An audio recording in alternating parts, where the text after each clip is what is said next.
Now we have to trace the development in which the pollen tube reaches the ovule and then the male gamete enters into the embryo sac. That is what is to be studied in this lesson. And what is our topic? As it says, various ways of entry of pollen tube into the ovule. As you have seen, I have not mentioned pollen grain over here because we discussed earlier as well that it is not the pollen grain that makes the passage, it is the pollen tube.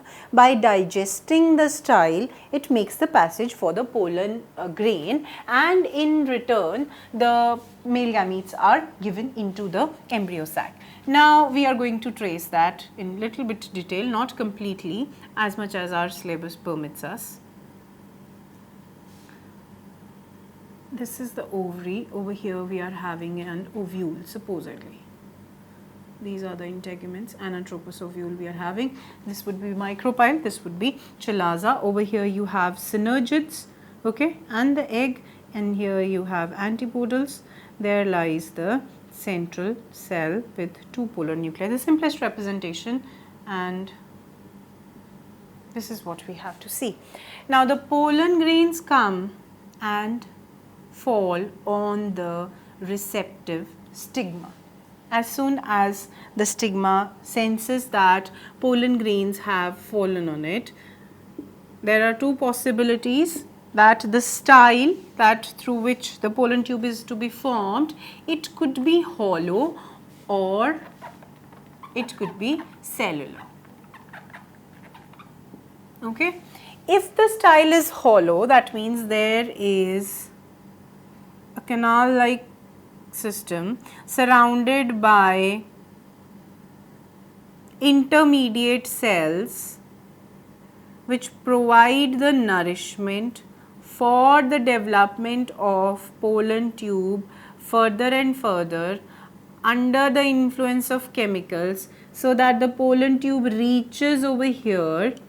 That is in the case of hollow style. But in case the style is not hollow, it is having cells present over here. There is no hollow chamber that allows the passage of pollen tube easily. At that condition, the pollen tube would, the pollen grain for the formation of pollen tube and pollen tube further would release pectinases, okay.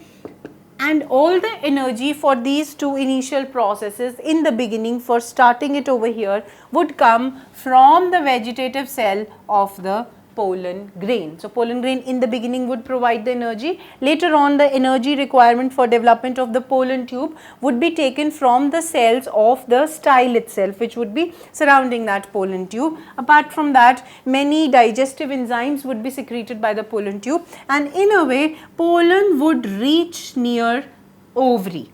Okay, this is ovary part. Once it reaches ovary, inside ovary there is an obturator cell which helps in, or which assists in, movement of the pollen tube to the embryo sac, or rather I would say not embryo sac directly, to the ovule. Now entering the ovule could take place in three different manners. What are those different ways? The first one is porogamy.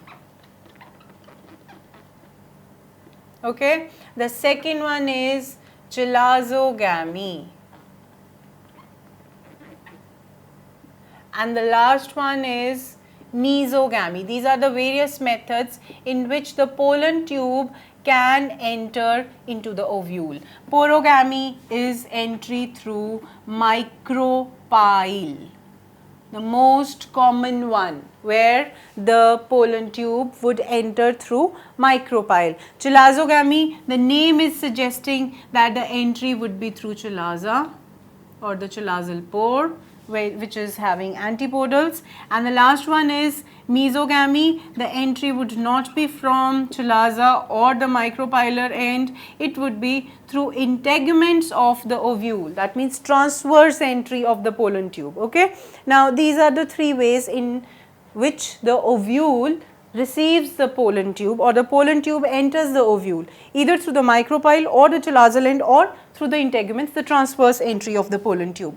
Example for porogamy is lily, and next few minutes will be dedicated to porogamy only, because this is the most common way in which the pollen tube enters the ovule.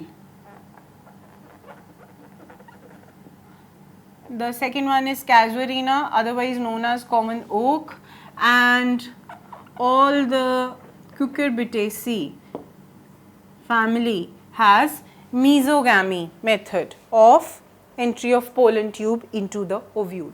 Once it has reached till the micropylar end, we are taking into consideration porogamy. Once it has, what is it over here? It is the pollen tube. Once the pollen tube has reached the micropyle in the porogamous method of entry of pollen tube, it comes in contact with the synergids. Now, synergids are otherwise known as help cells. These synergids, they release a chemical and bring the pollen tube towards themselves. When the pollen tube comes and reaches the synergids, with the help of filiform apparatus that lies in the synergids. Now, what is filiform? Finger-like, okay? Finger-like projections are there inside the synergids. With the help of filiform apparatus, these synergids are bursted apart, and the pollen grain containing the male gamete reaches over here to make sure that synergids dissolve and the male gamete, first one, comes in contact with the egg. The second male gamete would go to the polar nuclei. So, this is what all you have to understand in this lesson. We had talked about the entry of pollen tube into the female part, that is the gynoecium, through stigma, later on followed by formation of pollen tube within the style. Then how it enters into the ovary with the help of obturator cell, which enables the entry of pollen tube into the ovule in these three methods.